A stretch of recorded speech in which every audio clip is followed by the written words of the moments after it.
I'm Elisa, the Scrappy Wife behind ScrappyWife.com, and today I have an art journal process video for you. It's been a while since I have been in my art journal, so I am excited to jump back in, and this is my inspiration. I found this picture in a Real Simple magazine from 2019. I love the circular motion in the picture. I love the stars, and so that is what I am going to kind of go with today. I will put you all on fast forward, otherwise, let's get going. This past fall, I took a little bit of a break from art journaling. I had to stop doing my YouTube lives that I had been doing for a long time that were these create dates where we just played with supplies and it was a lot of fun. And somehow art journaling just fell off my radar and I think I've really missed it. It's sometimes hard to get back into something, especially creativity wise. It's almost like working a different muscle group and I haven't done art journaling in so long. So it felt a little bit or I felt a little bit apprehensive getting back into it. That's why I opted to go with acrylic paints. They are something I feel really comfortable with. I love mixing them and just seeing how they work on the page. And so that's why I opted to go for these handmade modern paints from Target. They are some of my favorites. I just love all the colors they come in. You know, they're not really any different than just the cheaper craft paint that you can get at any craft store. I just happen to really like the packaging and I like the accessibility of them where I can just pick them up at Target or order them online. It's really easy. So that's why I'm opting. I'm using a bunch of different blues. I'll try to list some of the colors down below, but really it changes. Just see what they have at your Target, see what they have available online. These are easy to order online and I just really, really enjoy them. I'm also still working in this Dina Wakley mixed media journal. I had hoped to finish it in the year 2000 and then just like everything else in 2000, it just got off track. So I didn't finish it. I still have probably a pretty good amount of spreads left. So I'll just continue working in it before jumping to another journal. I like the different materials. It's certainly been challenging for sure. I'm not sure if I'll stay with something like this or go to a more kind of classic art journal, but I guess we'll see once I get this one done. All right, you can see I'm really just kind of combining these two pages, the blue jean on the left and the pressed paper on the right, using tons of paint. I am leaving some texture down. It might be hard to see, but I'm not necessarily mixing all the paint in. I will come in here in just a second with just some water. I'm trying to fill in some of the open spots. I just want it to be this wash of different blues.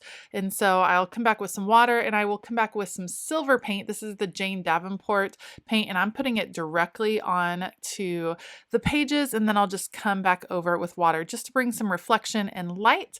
And then I have to set this aside for a good long time to let it dry before I start to layer on top of it with even more paint. The original plan with cutting out that magazine picture was actually to do some sort of collage with it. But as I got started, I wasn't really inspired by the green in it. I just wanted to do that wreath look with the stars. So I opted to just go ahead and paint it. So again, I'm using the silver from Jane Davenport. This is just a circular cutting piece that I have that I'm going to use to just make sure that I actually stay in a circle because I feel like painting circles is harder than it would first appear. So I'm trying to get a pretty good defined circle to start with, and then I will soften it up as I layer on some different paints. Once I have the silver down, I'm going to come back with some gold, some iridescent white, and some more silver to create a really loose wreath feel. So just adding these loose brush marks. So it's not necessarily super circular, but just a softer feel. And that's going to be where I start to add my stars. And again, I'm just having fun with the paint, just relaxing, enjoying the time.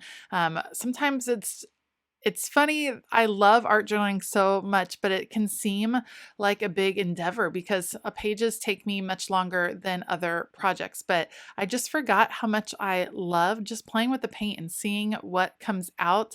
Sometimes it doesn't come out quite how I imagined it in my head, and that's okay. That's what happens with this one. It comes out, I love the ending product, but it wasn't quite what I had imagined, and that is perfectly okay. I feel like every art journal page kind of has a mind of its own.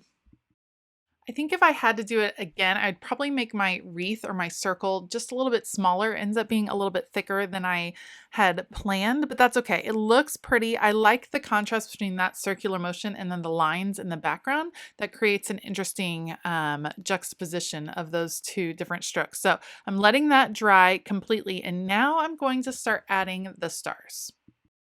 This is one of my favorite stencils. It is from the Crafters Workshop. I'm sure if you've seen me do art journaling videos, you've seen me use this many times before. I'm trying to be really careful to not get the stencil in the paint, so you'll see me kind of dry in between. And I have sped this up a good amount because it's kind of repetitive over and over, but drying it off in between, moving to a different star. And again, I'm just using that Handmade Modern paint. I'm actually going to go between two different mediums. So I have the Handmade Modern paint for some of my colors, and then I end up using Posca paint pens for a few other star shapes. And I really like those paint pens. They are very opaque. They work really well. They don't have a very fine tip. At least the ones that I have do not. So it works for something like this. It doesn't work so well on hand lettering, in my opinion. But I'm just kind of making a sweeping motion with these stars. They're going to go around most of the wreath, and then they will go off into the distance. It's almost as if they're taking off from the wreath. And I'm actually going to come in with a bunch of different colors, all the colors of the rainbow. The one I leave out is purple, which is pretty ironic because purple is my favorite color, but I had a lot of stars by the end. The orange didn't come on as strong. I don't know what the deal was with the pigment on that acrylic paint, but it wasn't quite as bold as I had anticipated it being. And it's after this orange that I really go back to those Posca paint pens, which, like I said before, are super opaque. I'm trying to change up the size, change up the spacing. I don't want it to be uniform, like a perfect rainbow all the way around. I want it to just be this mass of stars that are taking off from this wreath of sorts. It's an interesting concept, and it's so funny that it just stuck in my head. I've been going through old magazines and cutting out pictures lately. The collaging of pictures. Collaging, is that a word? Maybe it is now, but putting the pictures down has been inspiring me and really soothing to me in the evenings, just something fun to do. And so that one just stuck out to me. So it's so funny. I just was like, I'm going to try to do an art journal page. And I did, and it worked out really nicely. So here's the paint pens coming in with those yellow stars. Again, changing up the sizes, overlapping. It covers so well. It's very easy to overlap these. I'll add in some green. It's a very true like grass green. I think it probably would have been fun to just come in and do even more stars, maybe fill the whole wreath with stars. But this is certainly a really good start. You'll see at the end, I'm not totally sure that this page is done. It's hard to finish an art journal page and be like, that's it, that one's completely done. This one I think probably needs a quote. There's an opportunity for sure to add something else to this. I like the idea of these stars taking off into the night sky. I think there's got to be a quote. I just didn't have one on hand, and I just wanted to sit with it for a while. It's very tempting for me to want to do an entire art journal page in one sitting, and art journaling often just doesn't work like that. You have to let things dry. You have to show patience. You have to let that creativity kind of simmer for a little bit and see what comes out. So I'm pretty proud that I walked away. I can always come back. I can always finish this later. But I just went ahead and stopped the filming and thought, I'll go ahead and post it, show everyone that I'm still art journaling. I still love it. It just has been a while. So here we go again.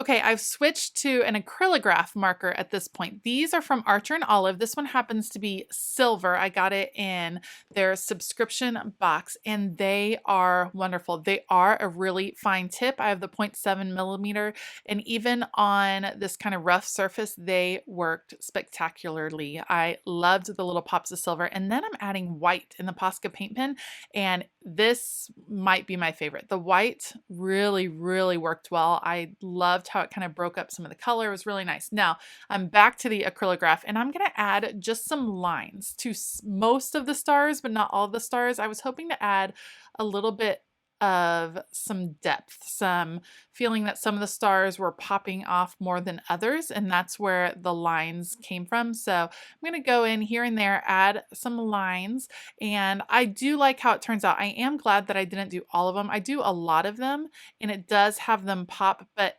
having it kind of be sparingly really worked out, I think, in the end. All right, I'm done adding actual stars. Now I'm coming in with some glitter. This is Fabri-Tac glue, and I found some star glitter that was just in my stash, and I thought, who doesn't like sparkle? I know I do. So I'm kind of putting in shapes of stars with the glue and just gently putting some glitter over the top. Nothing really defined, so it doesn't end up looking like these big stars of gold glitter, but there will be gold glitter all the way around. And this also gives me an opportunity to show you one of my favorite craft tools of all time, and that would be this glitter vacuum. Because watch what I'm going to do here. I simply take it off, I dump it onto my workspace, which is crazy, and then I have this little glitter vacuum that works so well. You turn it on, and it just picks up all the glitter. It is absolutely perfect. It makes you not afraid to use glitter, and it's just that fast, and it catches it all. And then you can either dump it back into your glitter if you haven't mixed it up, or I generally just toss it because I have plenty of glitter. Now, this is a Nouveau Crystal Drop with some clear glitter in it. So when it dries, it'll just be hints of shine. And I'm adding a few accents onto the white stars just to give them a little bit of shimmer and interest. And now it looks a little bit too clean, and I love me some splatters. So I've protected my work surface with all the orange paper, apparently. I'm coming in with some acrylic paint. This is actually a metallic paint that's in that Handmade Modern line, and I'm adding some black splatters to messy it up just a bit. And then I decide that I'm actually going to expand that and come in with some yellow paint. And once I'm done with those yellow splatters, I'm calling it done for the day. Like I said, I do like how it's coming out. I think it probably needs something else. If you have a suggestion, feel free to leave it in the comments below. And I'm just going to kind of let it sit for a few days, look at it, and think what I could add. If you enjoyed this video, please give it a thumbs up and consider hitting that subscribe button as well as the bell notification button. Also, heads up, I have an email newsletter that goes out every couple weeks with crafty talk and talk about organization. So if you'd like to receive that, I do have a link to sign up for that newsletter below. I will link all the supplies I used today in case you're interested in checking those out. Otherwise, I hope you have a fabulous day, and as always, keep it creative.